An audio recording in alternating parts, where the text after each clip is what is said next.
Hey guys, it's Ben aka Taport, and today's video is going to be a little different from the usual ones. I have a busy weekend ahead of me playing the Halo Infinite Flight and all, so to change the normal routine, I'm actually not going to have a script today, but we're going to go over the pros and cons of the new beta. Well, I'm not going to be that guy, it's not a beta, but we're going to go over the pros and cons of the flight, what I like about it, what needs to be changed, and I'm not going to be too harsh because the bad things are really mostly just results of this being a testing branch of the game. So without further ado, let's get into it. I'm going to start with basically my first impressions of the game. I will note that some of these really are just guaranteed to be fixed. They're just issues with the testing, but I guess this is more of a review of the testing flight itself. So my initial reaction when I launched the game was that the sound was way too loud, but that's pretty common with most games. I think it has to just do with your Windows volume in general. So I went ahead and I dropped those volume levels and went ahead and played the game. Eventually I did have a crash, so I had to restart the game, and unfortunately I found out that volume levels reset at every restart of the game, as well as a few other things like binds changing, sensitivity defaulting, and that's kind of a headache, but it just takes 2 minutes to fix before I play. And the game has been pretty stable overall. I've only had a few crashes, and most of them I was able to figure out what was causing them and stay away from that, which kind of leads me into the next point, which is that some of the crashes are unavoidable. They seem to be tied to things like rebinding melee, for example. I was having consistent crashes there, so I decided not to touch it. Speaking of settings, also, I did note that the game does not run in full screen as far as I can tell. You can play windowed or windowed borderless, which in my experience on a lot of games does affect the overall performance, which is something that I have noticed about this game, is that the performance is not all there. Halo is a pretty lightweight game overall. I guess maybe this could be tied to the Slipspace engine. We've obviously never played a Halo game that runs on it, but overall I do struggle to maintain above 80 FPS, let's say, and that is not a big deal, but considering I have a 144 Hz monitor and that I've been playing Halo MCC at a really nice high frame rate for so long, it's pretty jarring. It kind of ruins my immersion a little bit, but luckily it's not too bad. 80 is totally playable, and I haven't really seen many dips below that that I can think of whatsoever. That kind of leads me into gameplay, and what more defines gameplay than movement and weapons. So the movement actually does feel really good. The grappling, since I didn't really play Halo 5 much, it is taking a little bit of getting used to, but it's not very intrusive, and there's also not of areas in the level where it seems like they were designed for grappling. There are obviously a few spots where the grappling just needs to be used to access those areas, you know, things that are just slightly out of reach just with a normal jump or even with a crouch jump, but they're not very intrusive, and I haven't really seen myself in any position where I'm put at a disadvantage in a gunfight or anything because I need to grapple. They also did some really cool things in terms of designing around it. For example, on the live fire map, I think that's what it's called, the overshield spawns on like a little box that is too high to jump up on, so you do need to mantle onto it, which is pretty cool. And I also just realized I've been saying grapple instead of mantle. I am talking about mantling.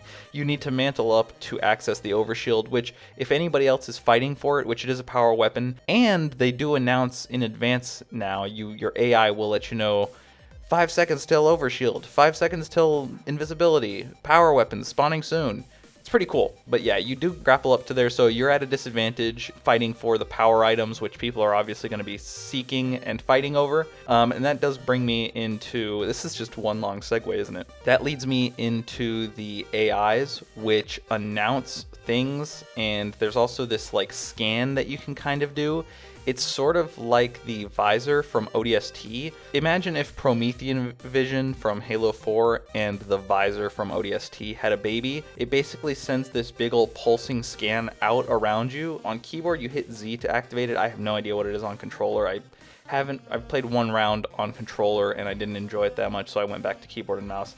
But it sends this beacon, this pulse throughout the map and kind of sweeps, and it shows you where power weapons will be spawning, where wall rack weapons are, where grenades are. It's kind of cool. It doesn't reveal any enemy positions or anything like that. Just helps you kind of orient yourself, and especially being that we're playing maps that we have never seen before, it's pretty helpful when you're like in a position where you need something but don't know where it is. You can do a quick scan and kind of orient yourself and gain your bearings. And I thought that was pretty cool. It's definitely not required in the game, and I don't think most people probably use it or even know that exists, but it is a pretty cool little feature that helps you get situated with the game and feel yourself around a map that you maybe have never played before. So speaking of power weapons and just weapons in general, they feel pretty great. They do feel very Halo. My first impression was that kill times were a lot higher, but now that I've gotten a little more used to the gameplay, they're really not that bad, and I would compare them maybe to like Halo 5 kill time. So they're definitely a little bit higher, but they really don't ruin the game. Positioning does play a big role, and grenades are still really important and things like that. One negative I kind of have is that a lot of the new weapons they've introduced feel very boring, uninspired. I don't really know what the right word is. The skewer is really cool. I don't remember what it's called. There's a brute weapon that is like the brute version of the new pulse carbine. I'm sure the name of it is on screen now.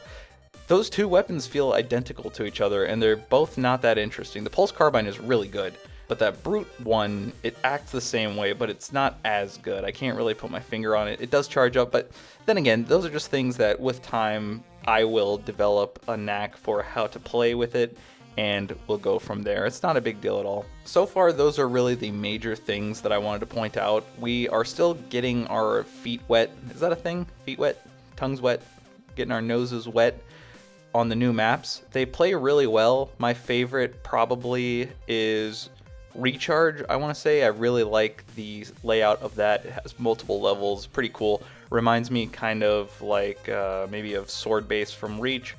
Pretty good gameplay, very fun. So yeah, this video was a little bit more general and vague and cluttered, and I know that, and I do apologize, but it's going to be a long weekend. I will be back to normal videos next weekend, hopefully. And I will also pick up and continue on the Infinite Challenge as soon as this wraps up and I have the time again. If you did want to watch me play, I will be streaming both Saturday and Sunday, not all day, probably at about 7 p.m. and onward. So if you did want to tune in and watch some of this gameplay, actually what you're seeing here was all live streamed. So if you do like it, check that out. The link, as always, is in the description. Man, I really rely on my script a lot, don't I? Thank you, as always, to all of my donors on Twitch. It means so much. It's so valuable to have just a little bit of support. It helps me keep this stream and this content high quality. Thank you for watching. Let me know how you thought about this video without a script. If you liked it, maybe I could start doing those to upload twice a week, but that's a work in progress. That's just me thinking off the dome. That's what no script does to me. Anyway, enough of my rambling. I gotta go play some Halo Infinite. I will see you guys very soon. Hope to see you in the live stream. Otherwise, I will be back next week, if not a little bit sooner, depending on what I do with my videos here. Thank you. Have a good day. Enjoy your Halo if you're invited. And if not, I just hope you have a great, safe weekend anyway. Thank you. Take care. Bye. Peace.